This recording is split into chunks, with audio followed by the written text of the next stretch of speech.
Hidup rakyat. Hidup. Hari ini rakyat Indonesia yang diwakili oleh mak-mak kita ini, para pejuang yang cantik-cantik ini, ya kan? KNPRI. KNPRI, saya dari tim pembela ulama dan aktivis hari ini mendatangi KPK. Pagi tadi saya menulis bahwa KPK ini hari ini memposisikan diri sebagai lembaga bantuan hukum Joko Widodo dan keluarganya. Ya kan? Terus kenapa saya mengatakan seperti itu? Karena menurut saya, pertama, laporan saudara Ubaidillah Badrun terhadap gratifikasi yang dilakukan oleh Gibran dan Kaisang, ya kan, dalam hal terkait dengan PT Sinarmas, saya sebutkan itu, karena ini laporan yang sudah masuk sejak 2022. Semenjak waktu itu dipimpin KPK dipimpin oleh Firly Bahuri, tetapi belum diusut sampai hari ini. Bahkan 2024 kemarin juga kembali lagi Ubaidillah Badrun mendatangi KPK dan Ubaidillah sudah diperiksa kalau tidak salah 4 kali di KPK memberikan keterangan. Bahkan 2 hari lalu Ubaidillah bersama Rai Rangkuti dan teman-temannya juga mendatangi KPK, tetapi KPK tidak bergeming. Ini artinya apa? Artinya memang KPK ini betul-betul melindungi secara rapat-rapat anak-anak presiden, ya kan? Gibran dan Kaisang, bahkan laporan terhadap Bobi pun tidak diproses. Itu yang pertama. Yang kedua, terkait dengan rilis yang dikeluarkan oleh OCCRP, Organized Crime and Corruption, ya, Report Progress, yang di Belanda itu satu organisasi yang tahun 2020 kalau tidak salah itu pernah mengeluarkan rilis tentang Panama Paper dan menyebut sejumlah nama pejabat diantaranya, ya, waktu itu Luhut, Erlangga dan sebagainya yang terlibat dalam Panama Paper, tetapi tidak diprotes oleh Joko Widodo. Hari ini, ya kan, OCCRP mengeluarkan rilis tentang sejumlah nama.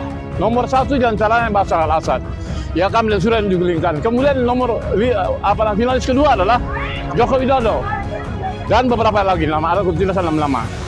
Lalu kemudian Joko Widodo mengatakan mana buktinya? Mana bukti saya bahwa yang dituduhkan itu mana? Oke, baik, saya akan membuktikan. Ya. Pertama, Joko Widodo sampai hari ini tidak pernah membuktikan ijazahnya, ya kan? Betul. Dan itu saya sebagai prinsipal penggugat di Pengadilan Negeri Jakarta Pusat, ya kan? Betul. Akibat daripada itu, maka pencalonan dia sebagai wali kota Solo, ya kan, Gubernur DKI, Presiden selama 2 periode, itu cacat, tidak sah secara hukum. Nah, akibat daripada itu, maka segala keputusan, segala tindakan itu mengandung korupsi. Ini yang pertama. Nah, jadi KPK nggak boleh berdiam diri. KPK nggak boleh menjadi lembaga pelindung atau lembaga advokat, lembaga bantuan hukum Joko Widodo. Itu yang pertama. Yang kedua, terkait dengan ekspor ilegal yang dilakukan oleh disebutkan dalam media Bobi Nasution, ya kan? Nikel 5,3 juta ton. Bayangkan saja, saya ini diantaranya ikut dalam persoalan yang terkait dengan masalah perdagangan. Nah, itu ekspor 5,5 juta, itu ekspor ilegal. Kok bisa itu loh, 5,5 juta ton nikel ke Cina? Nah, jadi sebab itu sekaligus saya minta pemerintah Cina harus menjelaskan ekspor ilegal Indonesia itu. Kalau tidak, kita menuduh, kita datang ke kedutaan Cina, kita mengatakan bahwa kalian adalah negara penadah terhadap hasil bumi Indonesia, kalau hasil ini nikel, ya kan? Kemudian juga perusahaan Bobi Nasution yang disebut dengan Blok Medan bersama Kahiyang yang disebutkan oleh Abdul Ghani Kusuma dalam persidangan juga tidak diusut oleh KPK, ya kan? Kemudian yang keempat, pernyataan Karen sebagai dirut Pertamina bahwa apa yang dilakukan itu diperintahkan oleh Jokowi dan sebagainya. Nah, sampai hari ini sebetulnya saya dengan teman-teman bersama Egy Sujana dengan TPUA itu sudah membawa sejumlah bukti tentang hasil pengadilan Negeri Solo, Pengadilan Tinggi Semarang, dan MA terkait dengan ijazah palsu Jokowi itu.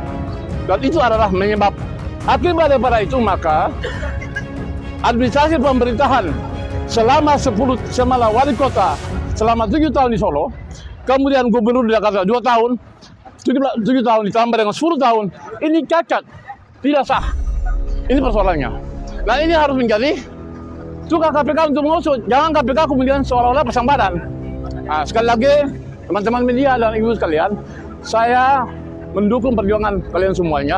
Dan kepada seluruh Indonesia, kan ketika anak-anak sekolah, itu kan cari ijazah kan, ya kan? Selain ilmu kan cari ijazah.